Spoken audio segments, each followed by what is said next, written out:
everyone, it's Rainy here once again. I'm finally back with another diary entry, and we're not in the archives! We're not in the archives! Oh my god! We are not in the archives, which means we are not in the library right now, which means we are in a different part of the episode! I can't tell you exactly where we are in the episode just because I kind of want to keep it a surprise. This is by far one of my favorite shots, and by far just this whole section where this shot is from is probably going to be my favorite section in the entire episode. It was my favorite section in the storyboard, so it's definitely going to be pretty high ranking in the actual finalized episode. But, once again, we're not in the archives! So, to touch on this really quick, just because, kinda good to burn some time, over my 2-month hiatus, some demonic force possessed me to go forth and cut every single shot in Scion into little itty-bitty Photoshop files. So, now, hopefully, it won't be as boring to watch in the diaries, and it won't be as incredibly boring for me to go through and animate it, because I can just pick and choose what shots I want to work on at what time. Whereas previously I was going linearly, where I started with the first shot, finished the first shot, moved on to the second, and so on and so forth. So now I can jump around freely, and hopefully this will kind of keep it from getting too boring and repetitive, because I realized I really didn't want to do another animation diary where, once again, we're in the archives and you're just seeing me on top of the same background or a very similar one to what you've seen before. And also, I was getting incredibly bored. I cannot express to you how bored I was of working inside of those same shots in the archives. It was so boring to me. I couldn't keep doing it. So hopefully, this will be a remedy to that situation and a preventative measure in the future. So as for right now, I'm not going to tell you exactly what timestamp we're in here. I will say that we are past the 5-minute mark in the episode at this point, and I just don't want to tell you exactly because I really want this shot to be a surprise. As I mentioned before, probably one of my favorite shots. It was the first really clear shot I had in mind for Scion, and it was also the first really distinctive shot that separated itself from the rest of the episode. So just a little bit of interesting tidbit here before we get into the meat of this episode, because I swear, I do have a point! We'll get to that point soon, but I do have a point. This is one of the more experimental shots in the episode where I decided I wanted to try using a stronger presence of color. Specifically blue, because I love blue, but also something to complement the white gold color of Merlin's magic, which it ended up looking much more gray than anything else, but I swear, when I started it, it's really dark blue, but it does not look like that anymore. Still though, this is probably the strongest indication of a shift in mood in the whole episode because of the color palette. And this was also in the storyboard where I decided I wanted to start using what's referred to as a color script, or kind of like a color script. A color script is where you've already decided what that scene will look like and how the colors transition into each other. So, in my storyboards, and I might put a couple up here as long as they're not spoilery, in my storyboards I kind of use a color script and I kind of don't. It seems to very heavily depend on if I'm trying to get across a strong mood or not. And in this one's case, this is where the color script came in the most handy, because I already had all of the colors laid down and figured out and knew exactly what I wanted to do with them. So this actually greatly sped up this shot, as well as the fact that this is the first piece of concept work I ever did for Scion. And admittedly, this shot has not changed that much. I'm still gonna go back and edit it a little bit because I realized I want to change one or two more things just to make it a little bit more of a smooth transition from the prior shot. But if you go back and look on my Tumblr, or you go back and look on, I believe, my Patreon as well, this was the first piece of concept work I ever posted that you could clearly tell what everything was supposed to be, and it just meshed together so nice, and there's so many reasons this is my favorite shot.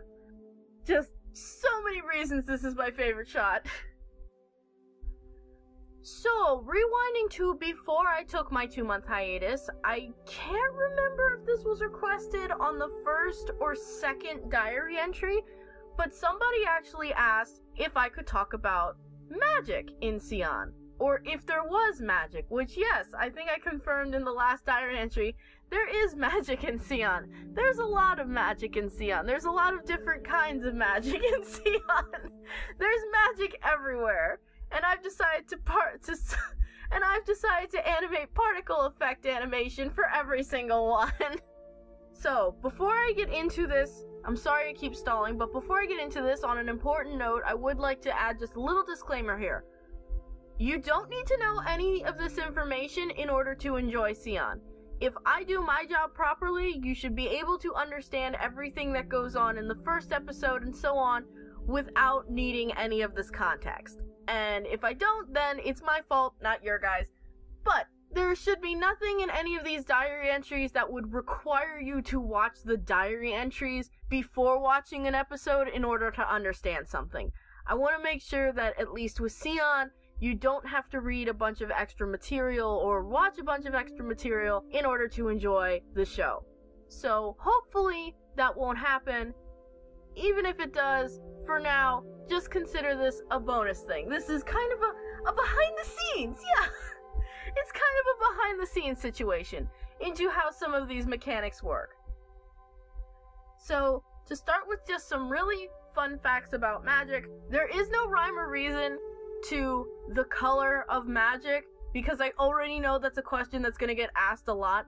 There's no reason Merlin has gold magic. There's no specific reason that Arthur has blue. There's no specific reason that some character might have red or whatever. There's really no rhyme or reason to that. To be 100% honest, the only thing that dictates what color the magic is does it get along with the rest of the character's design? And can you clearly see it when a character is conjuring? That's all that really alters what color the magic is. I do use color coding for characters and characters related to each other and just moods in general, but I do not use color coding for magic as of right now. If that ever changes, I will be sure to add maybe like a little note in the description or in the annotations of this video or just somewhere. If that ever changes where I do start using magic for color coding, then yeah, I'll make sure to mention it. But for now, long answer short, magic does not have a reason for being any specific color. Whoever ends up with a color just ended up with a color because I personally thought it got along well with their design. No other reason. So sorry to burst your bubble there. Just no reason. I personally think that the white gold looks really good on Merlin, and one thing in his design I wanted to keep was I really wanted those intense yellow eyes. In every design I've had Merlin in, he's always had these super intense amber yellow eyes. And I really wanted to keep that moving forward, and I did not want to cover it up with magic, so I'm like, you know what? It's gonna be a bright, almost iridescent gold color. Whereas Saoirse's is silver just to get along with and kind of even out the bicoloration, and considering most of her design is very dark, the silver sticks out very nicely on her. One more important little tidbit, actually, I just remembered it, is that anyone can learn magic, but at a certain age, you stop being able to essentially raise your level in magic. So in Scion's world, everyone can learn magic, from an animal to a child, and objects can hold on to it even. Magic is a huge open resource for anyone to use for any reason. The most important thing, though, is that in learning magic, most people start learning extremely young, because by the time they hit,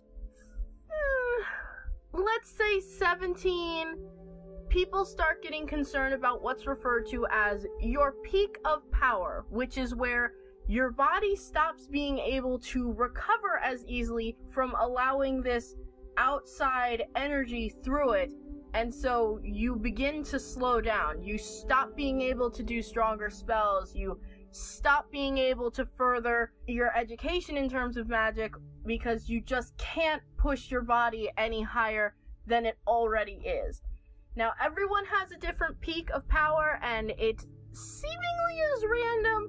Nobody knows exactly what triggers it, and nobody can seemingly find a reason for why you cap off at certain points. Essentially, once you reach your peak of power, you are capped off. It's like filling a glass bottle. You can try to add more magic, but all that will happen is the bottle will break. It will shatter. And that can happen to magic users who are not careful about how much energy they're extending to try and cast spells. And people have died from misusing magic and trying to forcefully push their cap off farther than it was before. There is a way around this, however, which requires a different kind of sacrifice, and one that is extremely uncommon and really sought after if you can do it, but just in general, it's not very common, and it is referred to as a contract. Finally, the last little tidbit is, in order to use magic, if you are a very basic user and you just are starting, you have to use what are referred to as the aids of magic, which are a verbal command and a physical motion. You probably won't see much of this, specifically because there's only 2 people who can cast magic in the main group, and only one of them really needs a verbal aid. Sorry, Saoirse, you got a lot to learn. So I think that pretty much covers the main questions that are going to be flying around. So now we can get into some other fun. So going off, we're going to start with just some basic terminology here. So there are a few different jobs and classes that rely specifically on magic. You have the mages and you have the wizards. And I'm going to talk about the mages first because the wizards are a little long-winded otherwise, and the mages are just easier to get out of the way. Specifically, a mage is someone who has not been formally trained in magic. They have not received any schooling, they have not received any teachings or outside interference. So mages tend to be specifically magic users in families who have spells that have been passed down from parent to child.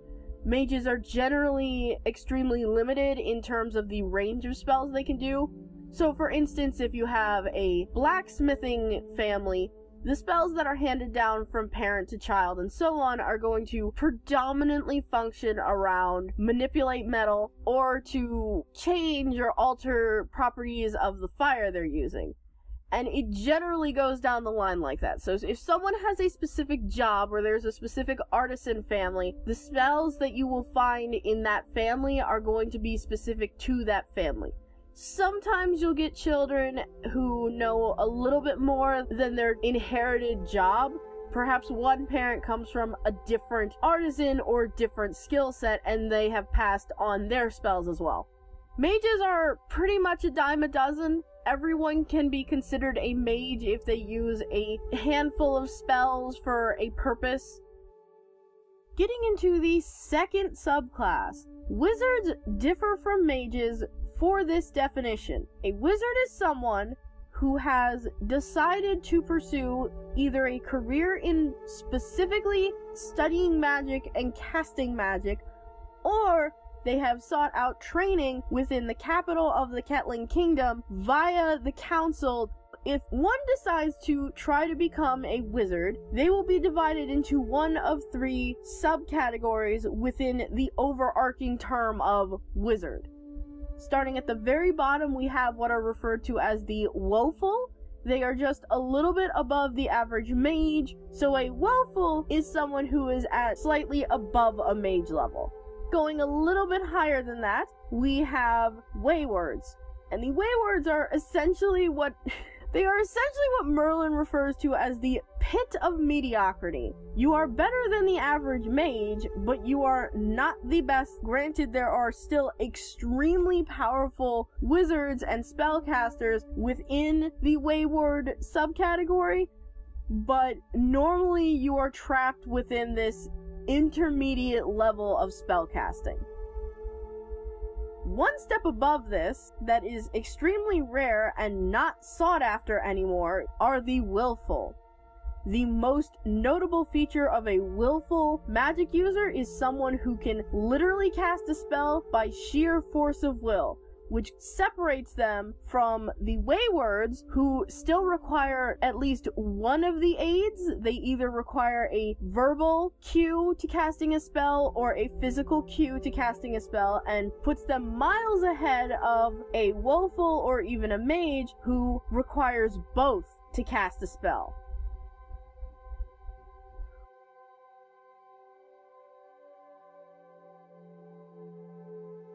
There is one way to artificially enhance your peak performance past where you can no longer advance, and that requires a contract. Within the world, there are many creatures that survive only on magic, and many creatures that can tap into it limitlessly with no severe repercussions, or any repercussions in some cases. These creatures are referred to as the Fae, and the Fae are fairies. They're mythical creatures, they're magical creatures, they are creatures that are teeming and almost born with magic in their blood. And one can artificially push past their normal level by making a contract and agreeing to be an alliance with one of these creatures. But that comes with its own set of repercussions. You will always wear part of that contract. You will always show that you are under a Fae contract. It is impossible to hide that. And as you can probably guess, those with a Fae contract are extremely desirable, because dealing with the Fae is something that very rarely comes with no detrimental cost. And on that note, I think I've covered just about everything off the top of my head that I can think of on magic. Any more in this video is going to be really long. I don't know how much of this audio is even going to stay intact because of how long this is. There's a lot to cover in the mechanics of magic. There is a lot. But I hope you guys enjoyed, and I hope this was worth the long wait. And I cannot wait to see you during the next reign. Bye!